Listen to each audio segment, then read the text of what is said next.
What's up, everybody? The day after a huge fight here on FightHype Live, we are once again back at the Hi-Tech Studios, the illustrious Hi-Tech Las Vegas headquarters for FightHype Live, where your man Sean Patel is fresh. I've gotten like 3 hours of sleep. I've gotten like 15 hours of sleep in the last 5 days because it's fight week and the adrenaline goes crazy. Hold on. And the adrenaline goes crazy for fight week, but we are here.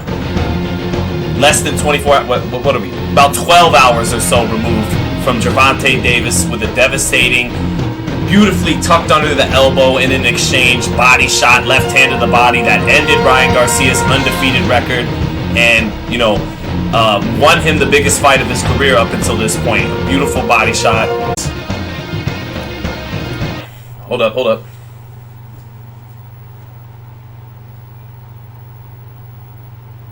I may have ended the stream by accident. Forgive me, chat. Hold up.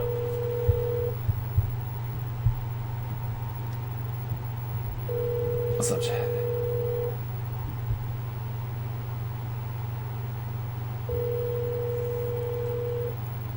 Chat, am I still here? I hope I didn't end the stream by accident. I pressed the button I may not have, should have.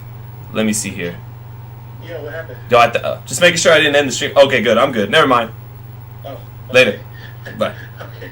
You're Bye. okay? Yeah, I'm good. All right, bye. All right. Trying to get too fancy for my own good with that NFL 2K theme song. But anyways, looks like we are good to go. We're still on the live. What's going on, everybody? We're good. Yeah, kind of fun. What's up, Molly Mall? What's up, Boston's? What's up, Adrian Wells? What's up, New Age? I gotta be more of a pro. We got the Knicks jersey on because my Knicks are in the playoffs and they're surprisingly up 2-1 and about to maybe go up 3-1. They're up at halftime, I think. But what's going on, everybody? It's the morning after. Time for some Sunday morning thoughts, some takeaways. I usually have my notes ready, but I just jumped right into it. 3 things to learn, but there's always so much more than just 3 things to learn from these big fights.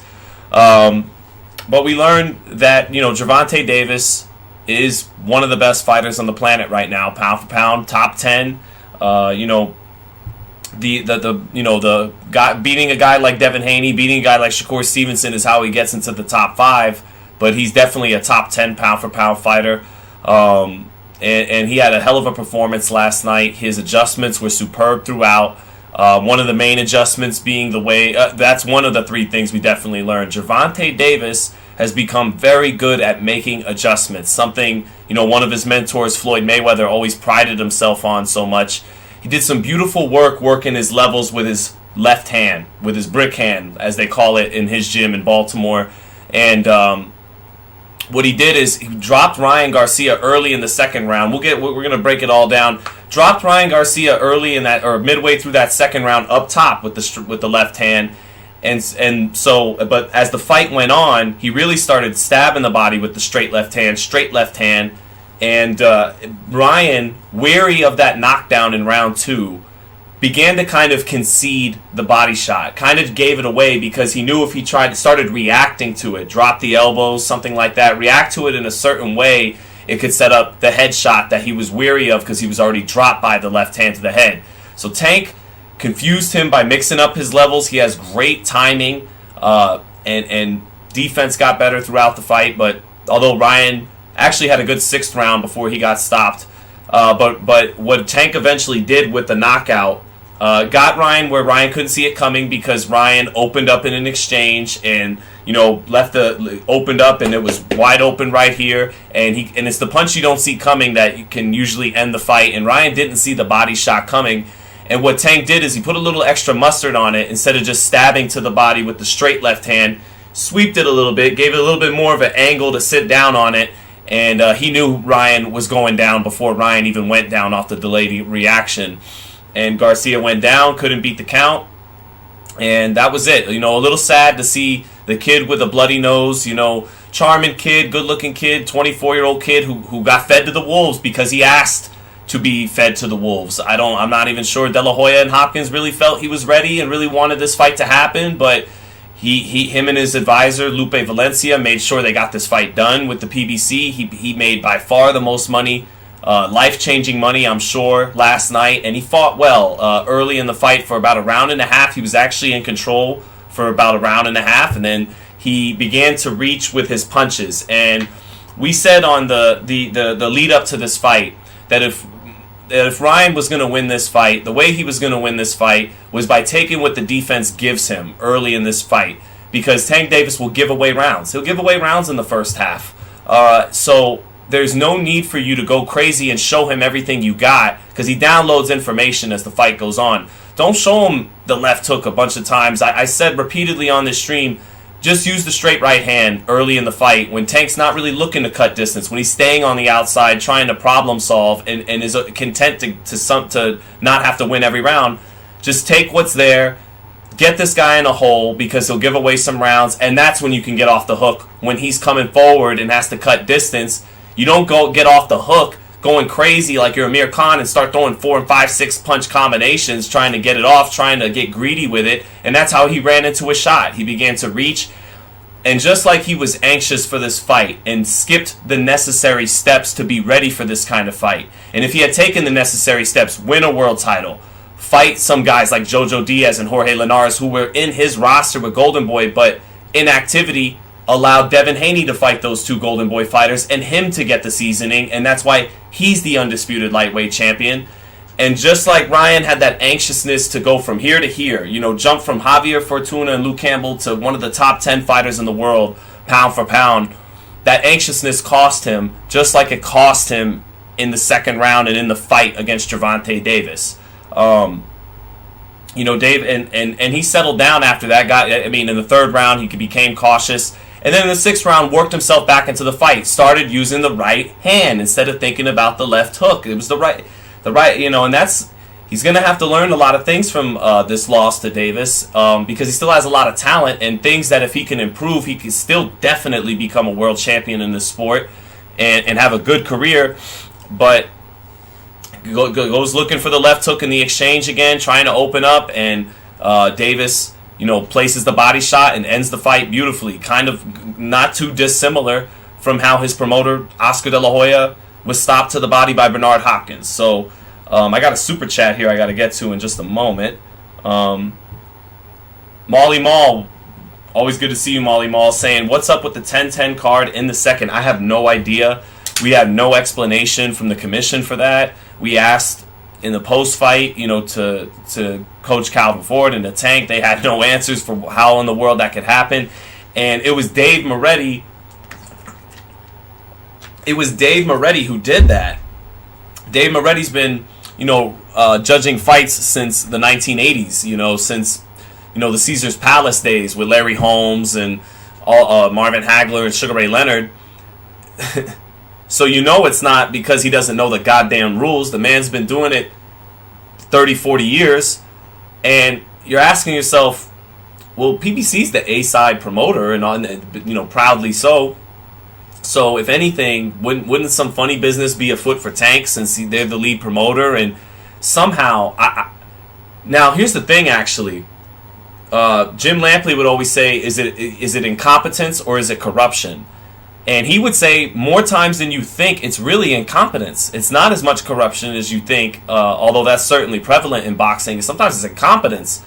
This guy, Dave Moretti's probably very old, and maybe, I don't know, maybe it's just that. Maybe it's old guys who don't really care or know what the fuck they're looking at anymore, and that's why he scored it a 10-10 round. Maybe in his mind, he's thinking, oh, well, Ryan won most of the round outside of the knockdown, but Tank did get the knockdown. I guess it's even. What? Like, how could you not? So I'm tempted to say it might have actually been incompetence and not corruption, because, PBC's the lead promoter, and Tank is a big draw, and Floyd Mayweather is, alongside him, and that commission loves Floyd Mayweather. That's why they allow Floyd Mayweather to stay near the apron and bang on, and talk to Tank when they wouldn't let anyone else do that. So I have no explanation, Molly Mall, for the 10-10 card, other than maybe, it's just an old man that shouldn't be judging fights anymore. All due respect to our elders. Escalation Clause, thank you for the super chat, said, please address Oscar Goosen and B-Hop not showing up to the post-fight press conference. They are cowards. We got an interview with that coming up shortly. I interviewed Bernard Hopkins this morning, the great Bernard Hopkins, and I asked him just that. Why were you getting criticism on social media about not showing up at the post-fight? Why didn't you go to the post-fight?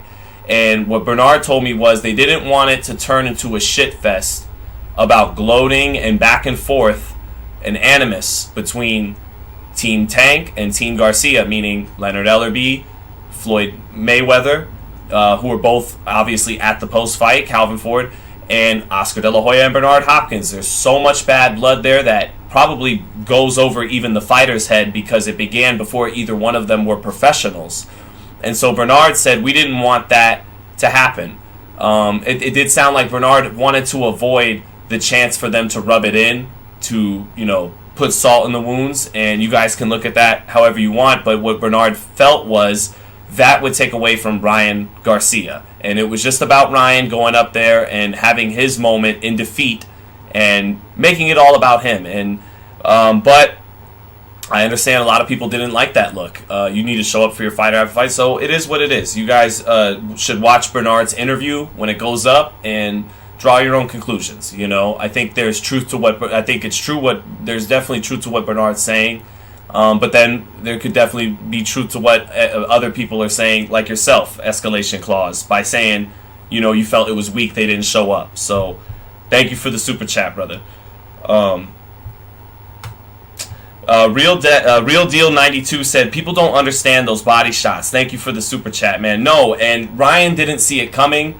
And body shots, like De La Hoya explained that night he got stopped by Hopkins, they don't leave you out cold like a headshot. And I hate to say it, I've been dropped by a body shot. When I used to spar my man Edgar back at Barry's Boxing Gym, and Edgar was a light heavyweight, I was a middleweight, but he, it's just what's frustrating about it, and to people who don't know boxing, why they think it looks weak, is it's a shot that paralyzes you momentarily.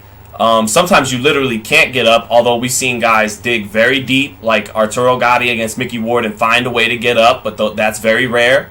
And it paralyzes you momentarily, and then you're okay, and then you're okay, and then you're okay. You're not woozy like you are after, maybe I've never been knocked out to the head, thank God, but I imagine, you're a little concussed, maybe a little out of it, at least momentarily when you first wake up and all that kind of stuff. But the body shot, it has its moment that paralyzes you, that keeps you there on the canvas, and then when it passes, you're good. So that's what I agree. People don't always grasp that the body shot is more brutal than the head shot that leaves you unconscious sometimes. So appreciate the super chat. My man Orange, thank you for the super chat. Says, do you think Ryan should change trainers? Yes. I don't think he should have ever left Eddie Reynoso. Maybe even try to go back with Canelo and Reynoso. Right, before I even read the second part of your comment, he should have never left Eddie Reynoso. There's something funny something smells a little funny around the situation of Frank Sanchez, Andy Ruiz, and Ryan Garcia all leaving the Reynoso camp in unison when their advisor, I believe, is Lupe Valencia. I know Frank and Ryan, maybe Andy Ruiz, I believe so. I believe Lupe is their attorney for all three. Don't hold me to it exactly on Ruiz, but I know he is for Sanchez and for Garcia. And Valencia has a cozy relationship with Al Heyman. I've heard that's someone he looks up to, gets game from. And, all of a sudden, after Canelo Plant, and after Canelo Alvarez decides he's going to continue to do business with Eddie Hearn in Matchroom, all of a sudden Eddie Reynoso loses all these fighters associated with Lupe Valencia, who is close with Al Heyman. And Lupe Valencia, continuously, his name was brought up this fight week as the guy who kind of backdoored De La Hoya to make this deal happen for Ryan, when maybe or maybe not De La Hoya didn't really want to put his top asset in there when he wasn't ready yet. So yeah, I don't.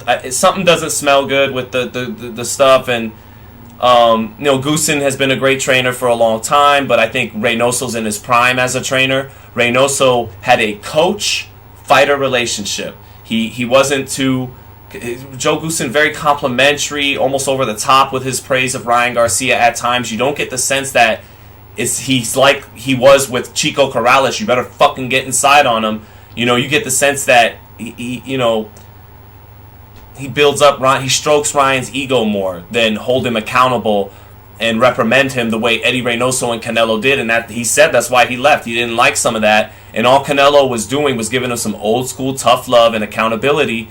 And I feel like Reynoso, Bernard Hopkins told me at the end of our interview, Ryan needs to work on his defense, and Reynoso knows how to give you good defense. Now, it's not a perfect fit because the defense he teaches to Canelo Alvarez is conducive to Canelo's frame. Getting underneath shots, the constant head movement.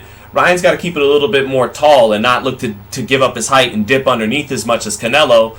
But it was still a better pairing because of what I said. Reynoso and Canelo held him very accountable. He's not the biggest star in the gym, so knock the ego off. That's Canelo. And Canelo's humble enough to work hard and to teach. So I think it would be great if he went back to Canelo and Reynoso. And as for Ryan and his rebuild in general, I love the Teofimo fight if Teofimo can get past Josh Taylor in June, because Arum and De La Hoya discussed that fight a little bit. That's a hot fight, and it's a winnable fight for Ryan if he could get on the right track at 140 and win a fight or 2 or 3, work on some things, and get himself right for another big fight, not just jump right back into it. And I would love that from Ryan. Let me see here.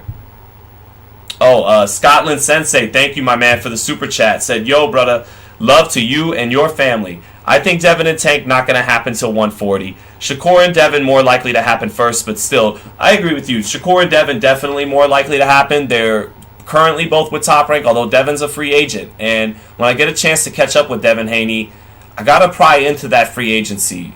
What's the chances that you and your dad, Bill, pick up the phone and talk with Al Heyman and actually start to really make inroads of making that fight a reality and not just talking about it in interviews and stuff like that. And they only talk about it in interviews because guys like me say, what about Tank? What about Tank? What about Tank? They're focused on their tasks at hand. So I'm not saying it like that.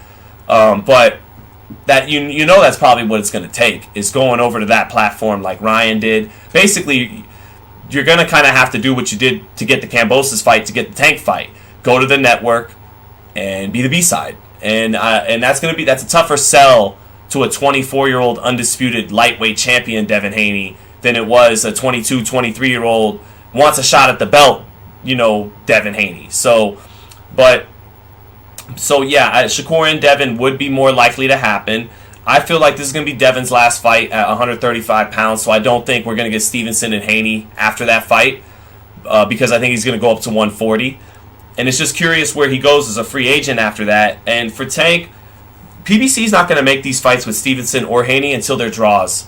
That's it. And Leonard will tell you that, and Leonard Ellerby will tell you that in plain English repeatedly, basically in so many words. But yeah, we're not going to see Haney and Tank, or Stevenson and Tank, until Haney and Stevenson can be a fraction of the draw, a sizable fraction of the. They don't gotta necessarily get all the way to Tank's level to make a fight, but they do have to raise their profiles from where they're at now to entice the PBC to make it enough money to make that fight, because they're both super dangerous fights that don't really bring that much more money to the table than a rematch with Rolly, a rematch with Isak Cruz, much more winnable in-house fights. It's a business and a sport. To me, I give a shit about the sport always, first and foremost, but covering the sport, I have to understand the business. And so there you are. If it was up to me, if I was the dictator of boxing, I would summon Haney and Tank to have a showdown by the end of the year, but we know that's not how it works. So yeah. Let me see what else. Did I hear Floyd yelling instructions to Gervonta? Says One Dynamite. Indeed, always. He always does that, and gets away with it because he made this city a lot of fucking money. And whether you think it's right or wrong, that's the way it is. So, and Floyd is an ace in the hole. He gives really good instructions. I mean, even when they sound simple, coming from Floyd, it hits different, I guess you could say. Floyd, when he locks in, I mean, it's probably obvious to most of you, is an incredibly sharp boxing mind. And I say that because not every fighter makes a great analyst or coach, just like in other sports, but Floyd, when he wants to be, is that guy. Can break down a fighter, can watch him for 5 minutes, never seen him fight before, and tell you his strengths and weaknesses. So he's an ace in the hole for Gervonta whenever he's in that corner. And Bernard Hopkins, again, you guys got to check out this interview when it drops. Bernard Hopkins explained to me the art of war, the strategic stuff, being the B-side promoter. They were seated on Tank's side. Bernard was seated by Errol Spence, the Charlo brothers, Danny Garcia, and he was kept away on the opposite side of the ring from Ryan Garcia. So he couldn't do some of the things Floyd was doing. And Bernard says, you guys know I'm very vocal. You guys always see me at the fight standing up next to Oscar. Do this, do that, do this, do that. Getting the fighter's attention. And Bernard said that was just like the rehydration clause and so many things that was another thing in the art of war. And he didn't say that to complain. He said it to explain to the fans of the sport how this works, how this all works. And Bernard said that Tank is the face of boxing now, in his opinion, and gave him a lot of respect for that. So yeah, man, it was a very good fight. I loved Tank's adjustments. Ryan started reaching too early, and that cost him. The anxiousness he had in getting to this fight showed up in his game plan. Got over anxious, it cost him there. A little sad to see that such a promising talent who has such marketability, charm, good-looking kid, knows how to connect with the people, talks about his faith, and yet, because he didn't do the proper build to really be ready for this grand stage he was on last night, with blood trickling from his nose, and beginning to have that class till overtime, he takes the knee, and he has to take the knee, and he has to look the referee in the eyes and not make the count and lose the biggest fight of his life. And it just, for Ryan, it just would have been nicer if he had left no stone unturned to really be prepared for this moment. But he took a chance. He rolled the dice. A lot of people thought this would happen. It did. And now to move from here, it's time to be more realistic with yourself. Your talent isn't going to bail you out against these other guys. Yes, you're born with great talent. But now you're fighting other guys who are born with great talent too. And they are active and seasoned. So that's what Ryan needs. He needs to get active and seasoned. At 24 years old, he still has a ton of talent. There are some fighters like David Benavidez and Ishe Smith who felt he could have recovered and gotten up from the body shot. They didn't throw it as shade. They were just being honest. So, it'll be gut check time, I guess pun intended, for Ryan Garcia after this. But still a believer in his talent. He's got to sharpen up the skills, like everyone was saying heading into the fight. We just didn't know if his talent could bail him out. I picked Davis to win by knockout. We talked about, everyone in the chat, that my regulars, you guys know we talked about how well he places the body shot, how I said he's not Errol Spence. He's not going to throw 30, 40 body punches, but the ones he does throw, very accurately placed underneath the elbows and devastating. And, that's what got the job done. So now looking towards the future of the big cut, and I, you know what? It's time for me to start bringing up some receipts. But let me see here. Let me look up some old tweets I have about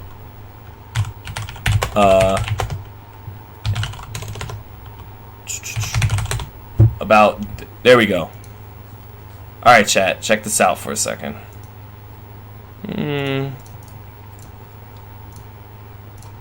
All right. So I said late last year, September of last year, that, like I said, Haney Tank is on its way to being the Spence Crawford of the lightweight division. In more ways than one. It's going to be the fight that really lets us know who's the best in the division, who's really the creme de la creme de la creme. And it's also a fight like Spence and Crawford that's going to take time and be difficult to make. And so now to break that down, Davis continues to get savvier and savvier and smarter as he competes in these championship level fights, and is now in his prime. And the peak is nearing. I think his peak is nearing too, in his prime, against guys like Romero and Garcia, who were trying to get their work done on their front foot. Davis inevitably was able to figure them out, walk them into shots, where he walked Ryan into the first knockdown, got him in an exchange in the second one, more laid a trap than walked him into a shot, walked Romero into the shot. against guys like Haney and Stevenson, I wouldn't think you could walk into a shot. Haney got longer arms, knows how to keep his distance much better with a much better jab than Ryan Garcia with much better defense. He's not going to walk into that shot like Ryan did in the second round, like Rolly did in the 6th round. Same with Stevenson. Tank will have to be the guy getting work done on the front foot, and we've seen him do that against guys like Mario Barrios. But again, Barrios not a pure boxer with a great jab and great defense like Stevenson and Haney. So the question is, can Davis be as successful with all his savvy and power and smarts and explosiveness, having to go and get the guy instead of being the more cerebral guy, spending more time on the back foot. From what I saw last night, he's very capable of it. We haven't had to see him pull it out yet. Calvin Ford told me after the fight he'll be even better against that style because those guys may allow him to think instead of just press him. That's Calvin's take on it. From what I've seen, Davis has all the moves in his arsenal, the power in both hands, and the accuracy to the body like he showed last night to go and get these guys and have success on the front foot, even against the best pure boxers in Haney and Stevenson. But at the same time, I saw things that Haney and Stevenson could take advantage of, and they could beat him. That's what this is at the top level between these 3 elite fighters who I all think are top 10 pound for pound, Haney, Stevenson, and Davis. It's 50-50. And it's fun to do hypotheticals and everything on that. I always favored Haney over Davis, but I got to move it more to 50-50 after what I saw last night. Davis is in his prime. Haney, despite being the undisputed lightweight champion, isn't really truly in his prime yet. He's just about to start entering it at 24 years old. But Davis is in his prime at 28. He's a seasoned, finished product now. That's a 50-50 fight. Him and Stevenson's a 50-50 fight, and we really don't know who's the best until they mix it up. So it's going to be a great fight. I know Calvin says fighting another boxer is going to give Tank time to think more, but a guy like Devin Haney, he's not as accurate as Stevenson and Davis. Those guys, but he throws more punches than them, especially behind his busier jab. So, you're thinking, but not. It's going to be a lot more reacting than thinking because Devin is busy. He'll get to 60 punches, even 70 punches thrown around, a lot of jabs to control range, to make the most of the dimensions in the ring, like Teddy Atlas says, having the longer arms. Devin has almost freakishly long arms at lightweight, really, really great length. That I think, again, it's the sexy stuff that sells, knockouts and hand speed, but something as boring as, well, he has great length. He has really long arms behind his jab. That makes Haney very tough to beat for even Stevenson and Davis, and what they bring to the ring makes them very hard to beat for him. So we just don't know until they get it on 50-50, and we're not going to see it until Stevenson and Haney, who are younger than Davis, can catch up to him as a draw. As in terms of accomplishments, they're all very neck and neck between the 3 of them. Davis has been around longer, so he's accumulated a few more known names on his record so far than Stevenson and Haney. But Stevenson and Haney have done things at a younger age that he has yet to do at all. Unified, like Stevenson did at 130 and beating Valdez, and become undisputed like Haney is right now. So it's so even between these 3. Davis leading the pack as a draw, Haney leading the pack with the belts.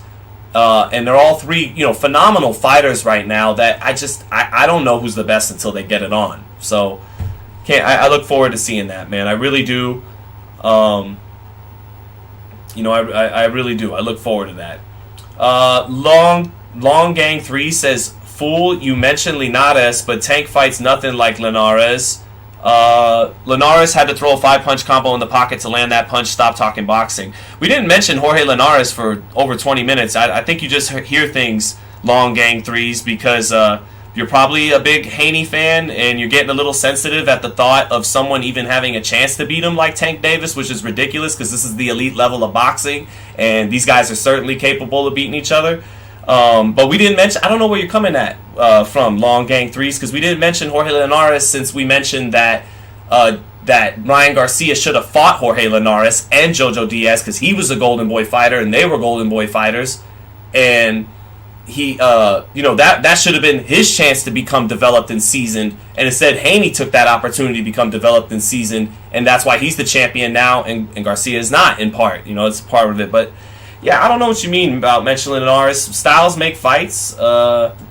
Linares much different than Tank Davis. I know that. Everybody knows that. Linares is an orthodox fighter, little taller, throws, like you said, 5-punch combinations. Tank is a sharpshooter, the most accurate puncher in boxing, doesn't throw as many punches as that, hits way harder than Linares, has a way better chin than Linares. So yeah, I know boxing enough to tell you all the differences between the two fighters that I just stated.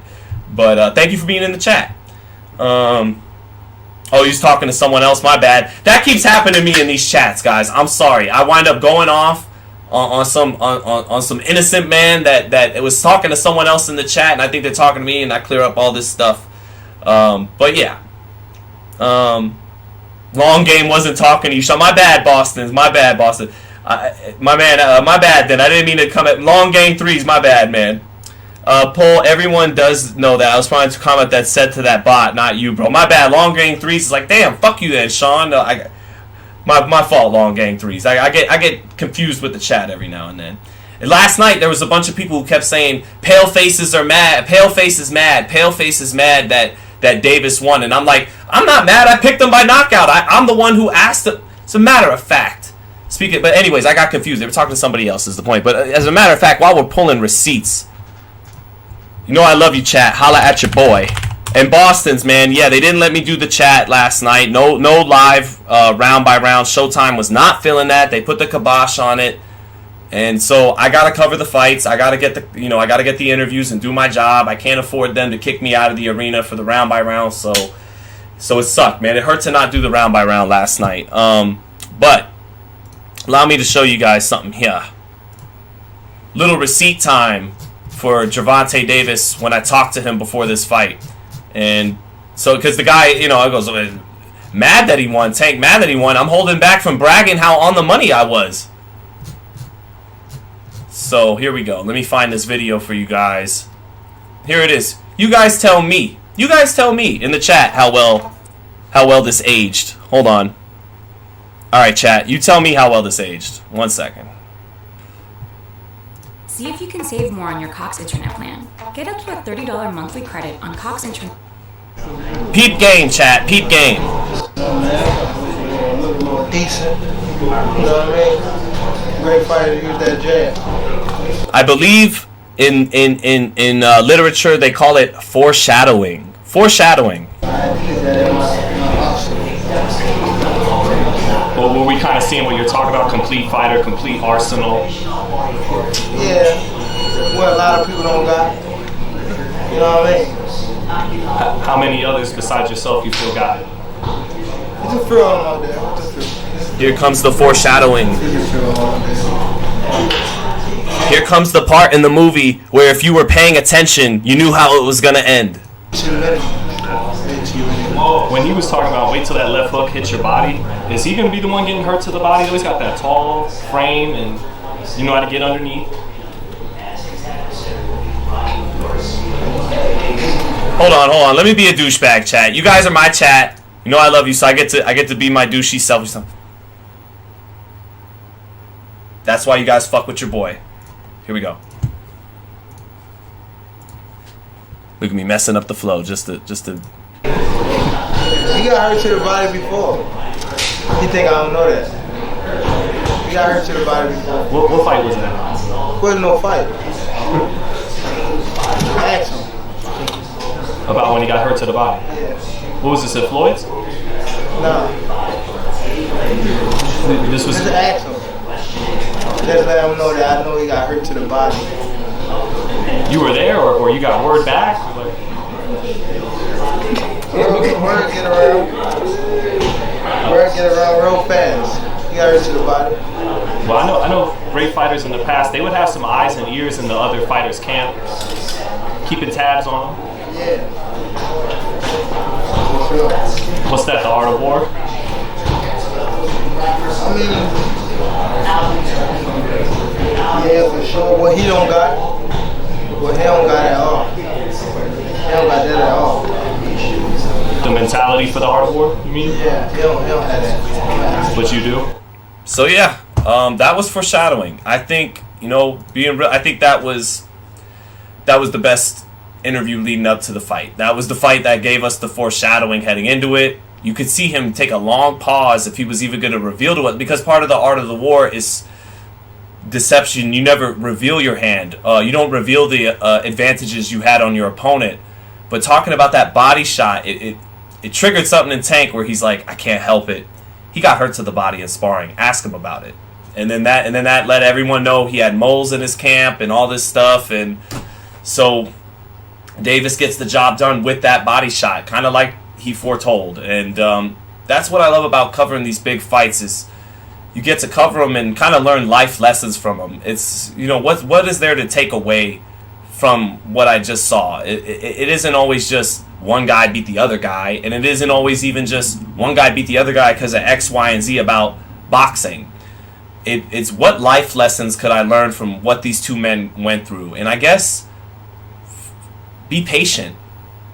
Patience helped Tank Davis win this fight, and a lack of patience didn't help, hurt Ryan Garcia in this fight. So one life lesson to take away from this would be have a certain amount of patience about it. And I mean, maybe I got to take advice from Leonard Ellerby. Leonard Ellerby said, tighten your circle, make sure everyone around you is on the up and up and wants you to win. Got to tighten up there, but I think patience is what it is to take away from this. You have to be prepared for the things that you want, I guess. That was something I had to take away from that. But fire in my bones, great to see you, man. Francisco Guzman said, I picked Tank to win, but I think the weight stipulation took away anything Ryan could have had to be competitive.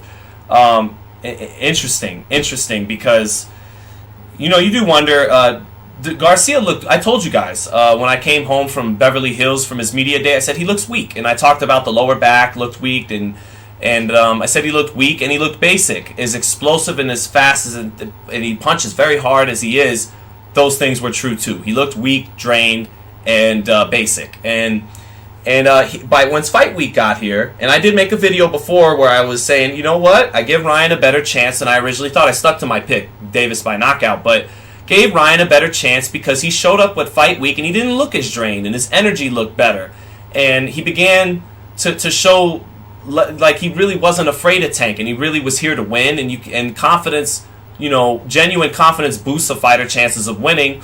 So I gave him a little bit more chance, but now I lost my point I was about to get to, trying to get there. I had a point I was getting to. I'm sorry. What was it? It was I was reading my man's comment. I picked Tank to win. Took away anything Ryan could. Right. About the weight. But I will say for Ryan, yeah, he, that even though once fight week got there, I thought he looked better. I originally did think over a week ago he looked drained, and you do gotta wonder if that being that low in weight when he's really a natural 140 pounder now, if that made it that much harder for him to take that body shot. Now I think the result would have been the same because Tank, like he said, is just a more complete fighter. And it's just a step ahead of Ryan the whole way. So he would have won regardless. But you do wonder if Ryan could have taken that body shot better, being at a full, strong 140 pounds, where he looked very, very strong against Javier Fortuna. His body looked very strong at that weight, and that's where he's immediately headed to after this. I'd like to see a quick, 1, 2, 3 fights to get him right at 140, and then let's see him and Lopez, if Lopez could beat Taylor. But yeah, just to answer for what you're talking about there. I got a couple super chats to get to.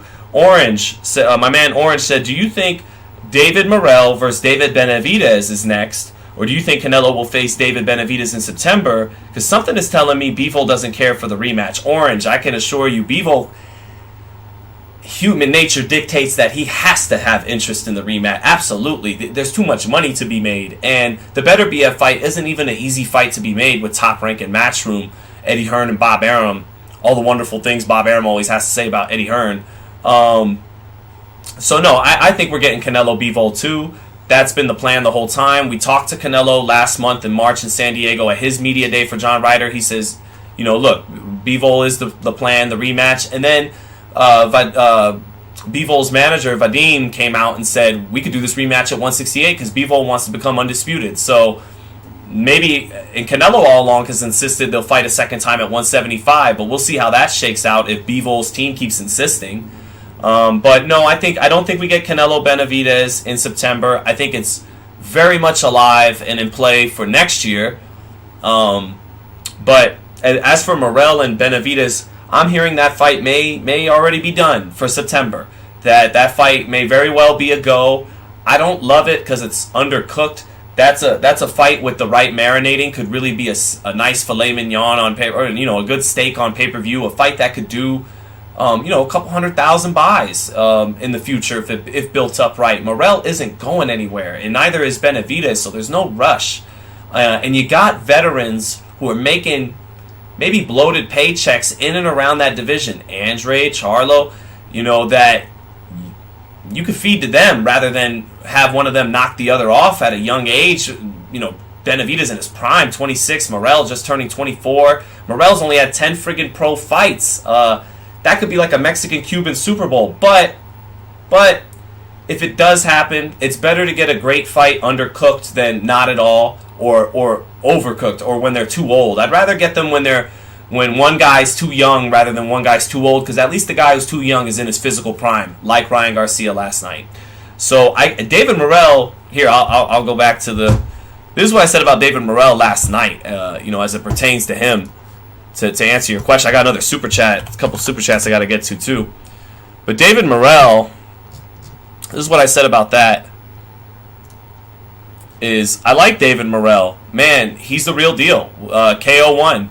Benavidez Morrell might be undercooked. This kid only has had 10 friggin' fights, but fuck it. He can go with anybody. And that's just me basically saying I still think this fight should be built up properly, but he's such an excellent fighter already at just 10 pro fights that is probably already a great matchup. He'll be the underdog. Benavidez will be the favorite, but he stands a legit chance to beat Benavidez for sure. That's a great matchup. It's just we're probably going to get served a little too early is the problem. But whatever. I'll take it. It's a hell of a fight. Got another super chat to get to right here. Leonard Miller, thank you, man. Leonard Miller, thank you for the super chat. $20. Super kind. I'm going to get some Five Guys after this stream with that 20, so I really appreciate it. I'm hungry. Hey, bro, I'm glad you got Bernard Hopkins to make a statement. Where is the Joe Goosen statement? He dipped out too. Will we hear from Floyd? I think he shook Ryan's hand when he stepped into the ring, showing his support to Tank. Yeah, and he did. And Ryan did. We do got video of that on the site. Floyd and Ryan embracing. Joe Goosen, I don't have the relationship with Joe Goosen that I have with Bernard Hopkins, meaning I don't have his phone number, so I can't reach out to get that interview right now like I'd love to for you guys. And then Floyd trolled the fuck out of me last night. That was pretty funny. Floyd, what'd you think of the fight? What'd you think of Tank afterward? Are you proud of him? How proud are you of his performance? And he just went. And then I asked him a few more questions, and he turned his head around, looked me in the camera, and went. So that was pretty funny. Great trolling job by Floyd. I don't know when we'll hear from Floyd. Maybe the head honcho here at FightHype could give him a call. If he's probably the only man that could do it, but he don't call about shit like that usually. So I don't know. We shall see. I'm interested to hear what Floyd says too. I think that was quite a ace in the hole for Tank. Is Floyd going to be there? Is he not going to be there? And yet, not only is he there, he's there in the pre-fight introductions, giving all kinds of advice, and then he's there in the corner where the Nevada State Athletic Commission wouldn't let it. No one made him as much money as this guy, so they said you can do whatever the fuck you want. And they know, he's in the corner doing that, helping Tank. I'm just like you. I'd be curious to hear. I'm always curious to hear Floyd's genuine insights as to what he thought about the fight. When he's got an agenda to promote a certain agenda, it's like, okay, he's doing that. But when Floyd's really ready to talk some boxing, I'm all ears. It's always very interesting to me and insightful. Let me see here. I got another super chat I didn't want to miss. Jordan Maxey, thank you, my brother, said, I told you Friday Tank will walk him into the knockdown. Indeed you did, Jordan Maxey. I think most of the people in our chat, we got a very savvy chat, agreed that Davis was the favorite. You know, we never counted out Garcia because of his talent, but we recognized the sweet science of it all, and that Davis was probably inevitably gonna catch up with Garcia's mistakes and win the fight by knockout, and he did. So shout out Jordan Maxey, thank you. Defects 1, I gotta get him. Oh damn, who hurt him to the body? Me, basically. Are you? Which one do you mean? What do you mean Defects 1? You don't gotta drop the super chat to let me know. I'll pay attention to the chat. Who hurt him to the body? Me, basically. I'm a little confused on the super chat, that one. Let me see here. I think I missed another one here. My bad, chat. And we won't stop rocking till we retire. Since them economy is such in them dire straits, that isn't an option. Our mission is to be currency kings, thoroughbred NYC boroughbred. Sorry. So yeah, Prince Manasa 1989 said Frank Martin beats all the 135 elite. Well, Pinche Manzana, I don't think I'm not ready to crown that. I mean, this is maybe the deepest division in boxing. I'm not ready to crown Frank Martin the best lightweight in the world. He just got his first real win over Michel Rivera, where he looked fantastic. But Frank Martin's the toughest realistic fight for Tank Davis right now on the PBC side of things.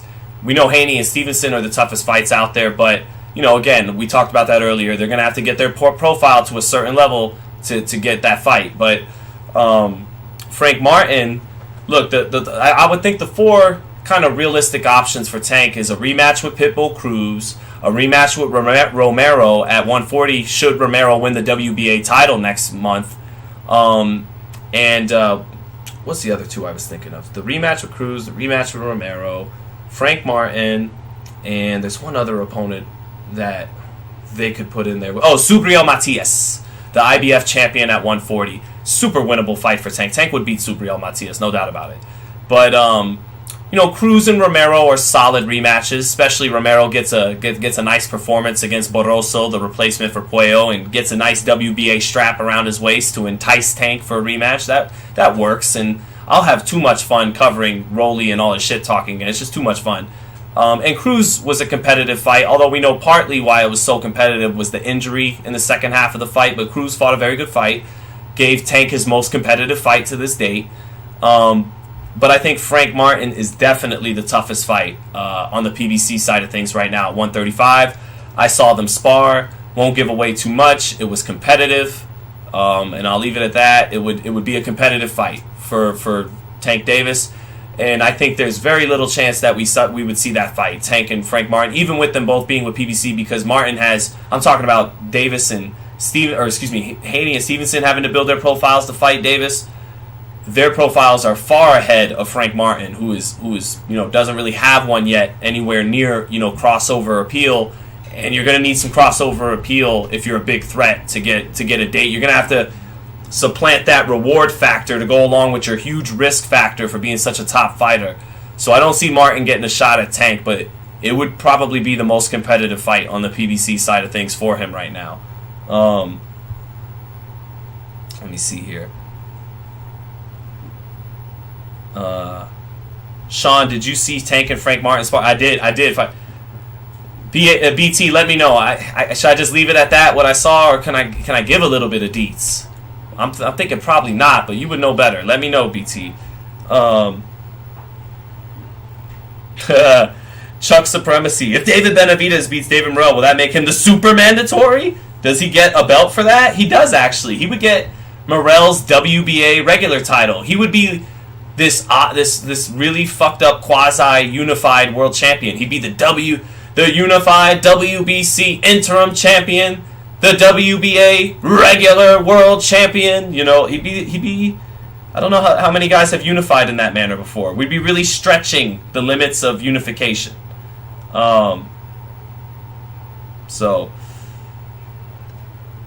Golf Street said Haney's profile is complete for Tank. He holds all the belts. Golf Street, I more than agree with you. He's satisfied any requirement I need to see that fight. I've been wanting to see that fight. But I'm talking about Team Davis and the people who actually make these fights, not people like me and you. In order for those fights to happen, he's got to raise the profile. You know, that's just the reality of the people involved with the fight and actually realistically making it happen and how they operate. Okay, I mean, you don't have to give details, but you can give opinion on who you would favor after seeing that then and seeing them now. Okay, well, I'll say this. Having seen Frank Martin and Tank Davis spar in Floyd's gym in 2020, that fight could come down to a little bit of what Leonard talked about, what decided the fight for Davis and Garcia, which is, you know, what Floyd talks about. It's one thing to dish it out, but can you take it? We know Davis has a chin now, if we didn't know before. Garcia and Romero are legitimate punchers, for sure. And he took some of their shots very well. I mean, Rolly got his attention, I think, more than Ryan did. But basically, I don't doubt from what I saw that Frank Martin can land good punches on Tank Davis and get his attention with those good punches, kind of like Romero was able to at times, and Garcia was too before that first knockdown. The question is, when it comes back Martin's way, can he take it the other way around? I'm not as sure as that part. I'll leave it at that. We'll see. That's not me throwing, like, I just genuinely don't know. So that would be interesting. Mr. Shorts, thank you, brother, for the super chat. And thanks everyone for coming in this Sunday morning. We were rocking with about 800 people. Now we're down to 700, but it was pretty good.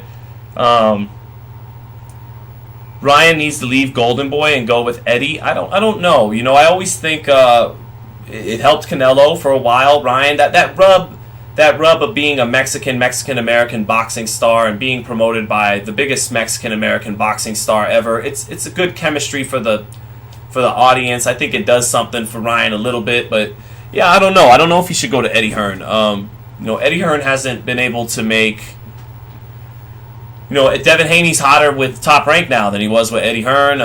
You know, Montana Love didn't get it popping with Eddie Hearn. You know, it's not like he's taken American talent and taken them to the moon before. So I'm not so sure going with Eddie Hearn's the answer. If anything, maybe going with PBC would be better than going with Eddie Hearn for sure.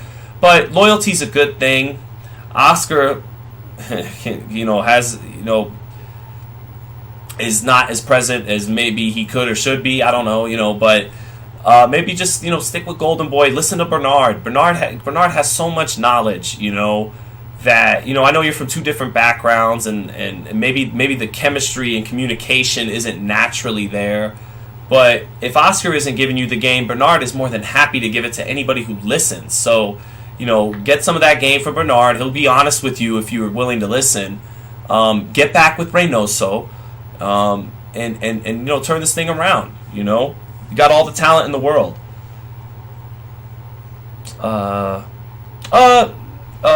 Exile, Sean, what do you think of Ryan going to an English-speaking trainer like Robert Garcia instead of Eddie, like you said? I mean, Robert's a hell of a trainer.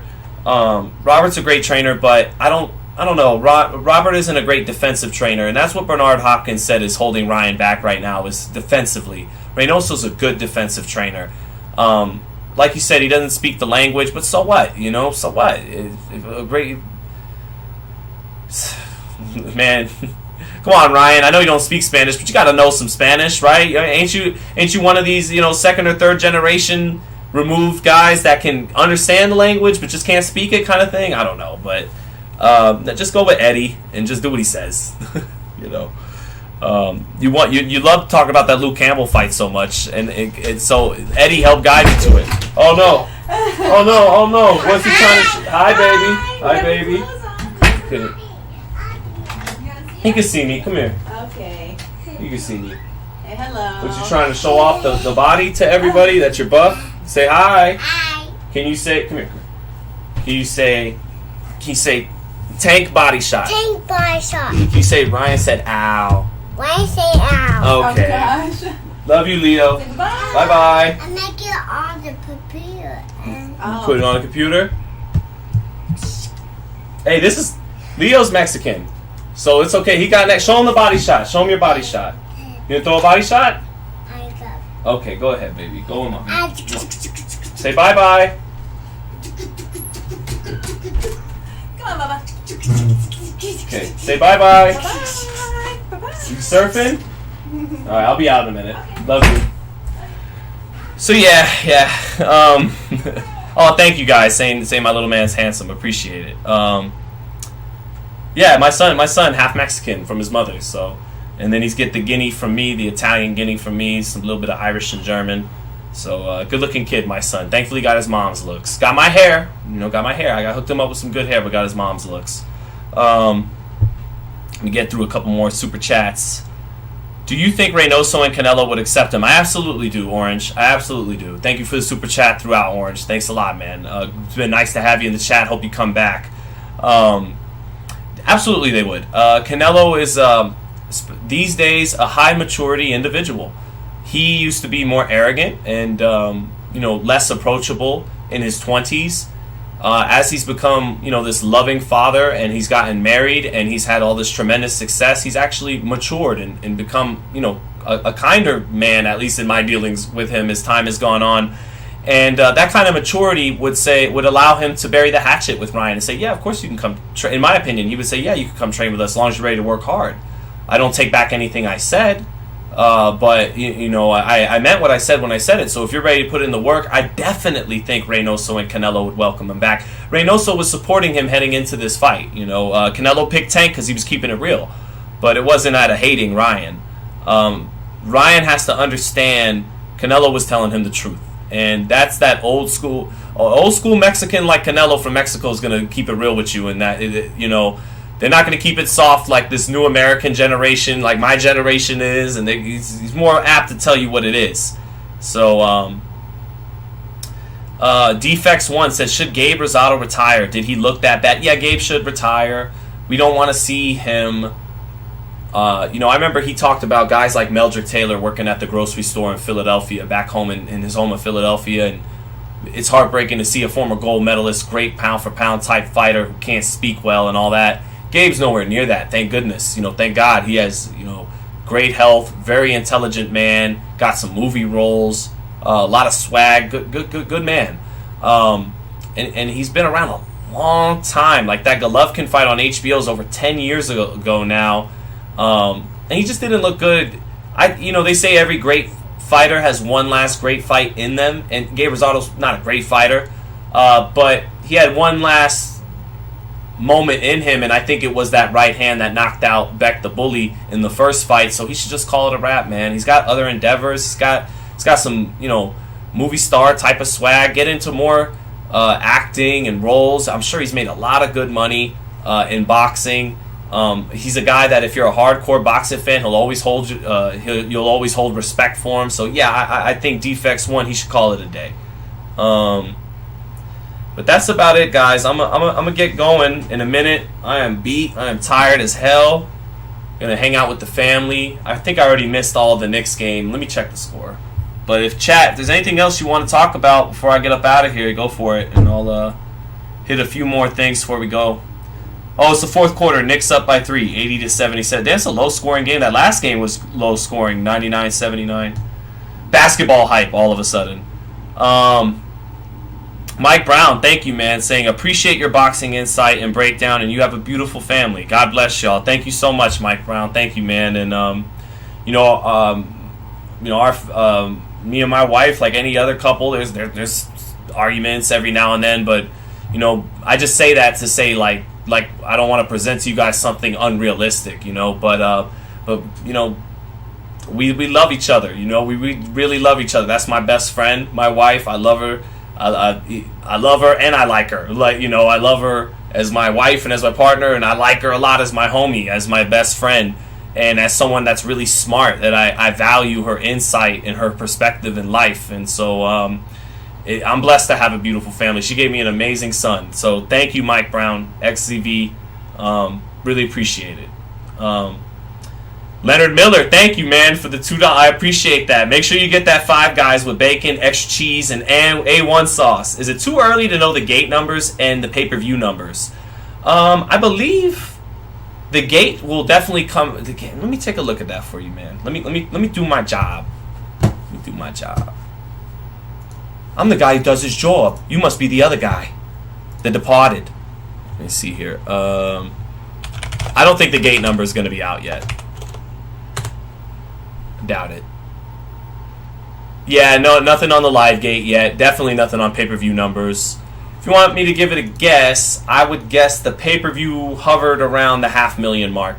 You know, in the ballpark of 500,000. You know, somewhere around that, I would think. So we'll see. They come out. If Showtime doesn't put their name to it, you can't fully trust it 100%. You know, if it's kind of backdoored through a journalist that gives a number, it could or could not be inflated. You never know until Espinoza or Showtime kind of puts their stamp on it. It doesn't even need a press release, but you know, even a retweet, something like that to confirm it. But I suspect it'll do 500,000 buys, which is really good in today's climate. So we'll just see. But Five Guys with bacon, I am gonna skip the Five Guys with bacon. Not a fan of that swine sometimes. Although the bacon gets me sometimes. You're right, the bacon does get me. But on the burger, I'm gonna go lettuce, pickles, mayo, and grilled onions. That's how we get the FightHype Five Guys burgers. Thank you so much though, Leonard Miller. Thank you guys, everyone. I'm gonna get out of here. I'm gonna play some. I'm gonna play some NFL Blitz. I'm gonna hang out with the Fam Bam, and catch the last couple minutes of this New York Knicks game. So, everyone, you guys were awesome. Thanks so much for hanging out. Unknown Samurai. Let me get this last one. Can you talk about how Caleb said he wants Charlo in that interview with Radio Raheem? I didn't check out my man. Green Machine says FightHype. So if you had a kid, that means you had sex. I did have sex. I did have sex with my wife. Now I'm getting now I'm giving you guys too much top secret information. But since I trust you guys so much, I will reveal here on this live, one time only. I did have sex with my wife to have my son. You are correct, Green Machine.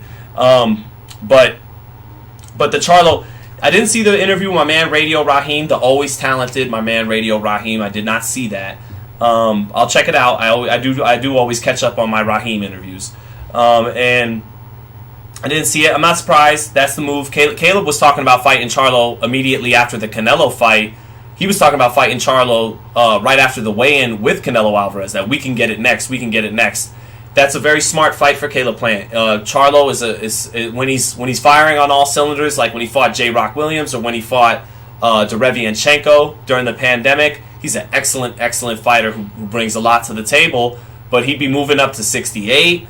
And rather than Caleb Plant fighting a young killer like David Morrell, I would rather fight another fellow veteran like Jamal Charlo. So that'd be good. Another super chat I got to get to, though. Defects1, thank you again, man, throughout the super chat. Really appreciate it.